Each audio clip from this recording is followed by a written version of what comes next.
क्या ये केक इतने सारे लोगों के लिए काफी होगा? मुझे ये डर है कि कहीं ये कम ना पड़ जाए। अरे आप बिल्कुल भी परेशान मत हो रेहाना साहिबा।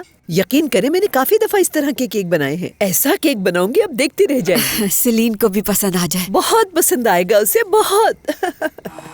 समी साहब, इसे थोड़ा बाएं तरफ कर दीजिए, बाएं तरफ, थोड़ा और बाएं। हाँ, ऊपर कर दीजिए। वो ऊपर वाली शाख है ना, उस पे बांध दीजिए। इस शाख पर बांध देता हूँ मैं। इस पे नहीं, इससे भी ऊपर वाली शाख पर। हाँ हाँ हाँ, और ऊपर वाली शाख पर। नहीं, इस पे नहीं, और ऊपर वाली शाख कह रही है? वो वहाँ और ऊपर। ठीक है। हाँ, इस शाख पर बांध दे। इस शाख पर? जी ठीक है, लेकिन थोड़ा सा और इधर कर दे ताकि बांधने में आसानी हो। यहाँ बांध दूं? हाँ, यहाँ बांध दे। सुने, इनको अलग अलग बांधे। अरे ऐसे पहले एक नहीं, तो बांध लूं मैं। अलग बांधे ना। संभल कर समी साहब, गिर ना जाए।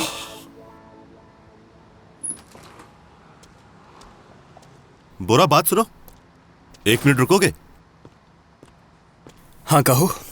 वो मैं कल के लिए तुमसे माजरत चाहता हूँ। कुछ सोचे समझे बगैर ही मैंने तुमसे कह दिया कि जॉब क्यों नहीं छोड़ देते। हो सके तो मुझे माफ कर देना प्लीज दोस्त। अरे नहीं भाई, मैं भी बस कुछ वजूहात की बिना पर थोड़ा परेशान था और गुस्से में था, और वो गुस्सा तुम पर निकल गया, इसके लिए माजरत चाहता हूँ। दोस्त? हाँ बिल्कुल, तुम मेरे दोस्त हो यार। चलो ठीक है। हाँ ठीक है। तुम शायद ऐदा का वेट कर रहे हो यहाँ। मैं जाकर उसे बता देता हूँ, फिर मिलते हैं।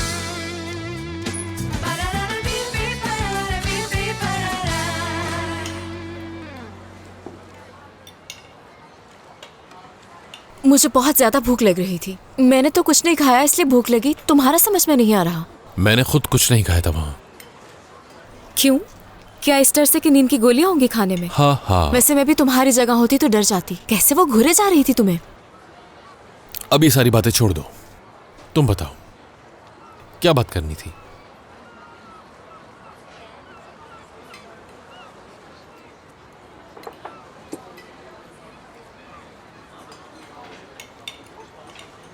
तुमने ही कहा था ना मुझसे कि खाने के साथ साथ कुछ बात करना चाहती हो तुम।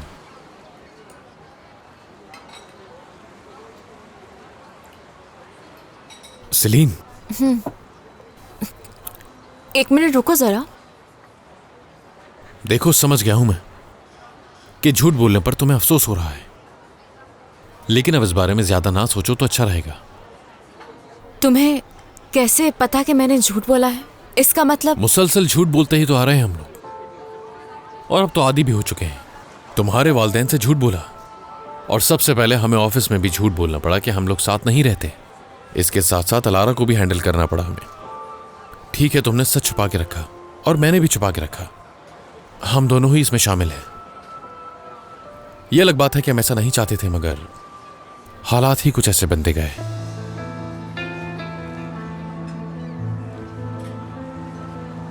अब हम क्या करेंगे दमीर? इसी तरह हमें आगे बढ़ते रहना है। जो भी हुआ उसे एक दिन में ठीक नहीं कर सकते।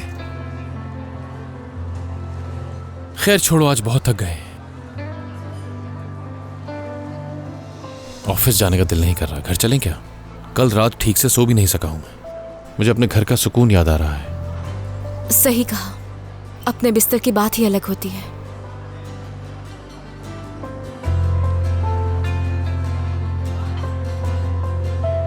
कुछ देर में उनकी बस निकल जाएगी।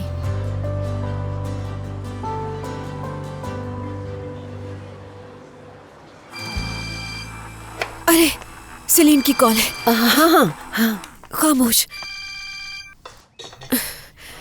हेलो अम्मी जान, क्या बस में बैठ के आप लोग? थोड़ी देर में बस में बैठ जाएंगे सेलीन। परेशान होने की जरूरत नहीं है बेटा, हम दोबारा आएंगे। उदास मत होना, ठीक है? ठीक है अम्मी जान, ख्याल रखिएगा अपना। इन दिनों जो मैंने आपको तकलीफ पहुंचाई उसके लिए माफी चाहती हूँ, मगर अगली दफा आएंगी तो ऐसा कुछ नहीं होगा, वादा। ठीक है बेटा, तुम अपना बहुत ख्याल रखना। बेटा, तुम्हारे बाबा भी तुम्हारा पूछ रहे हैं, सलाम कह रहे हैं तुम्हें। मेरा भी सलाम कह दीजिएगा। आप दोनों अपना ख्याल रखिएगा, और जैसे ही पहुंच जाए तो मुझे कॉल कीजिएगा। बहुत प्यार करती हूँ मैं आपसे। चले काम करते हैं आप।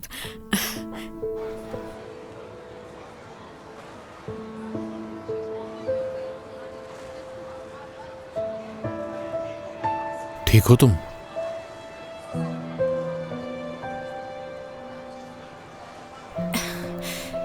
इरम के चक्कर में ये सब भूल गई थी मैं, लेकिन फिर से ये गम ताजा हो गया। उनके बगैर घर वीरान होगा। हमेशा ऐसा ही होता है, यानी वो मुझसे काफी अरसा दूर रहते हैं, लेकिन जब भी मिलते हैं तो मुझे उनकी आदत हो जाती है और उनके जाने के बाद घर वीरान हो जाता है।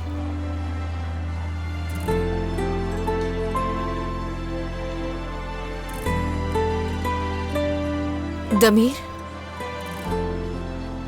अपने बाबा को बुला लो यहाँ। और वैसे भी मेरे माँ बाप तो चले गए हैं। देखो ये मेरा मसला है और इसे मुझ पे ही छोड़ दो, ठीक है? मदाखलत मत करो इसमें।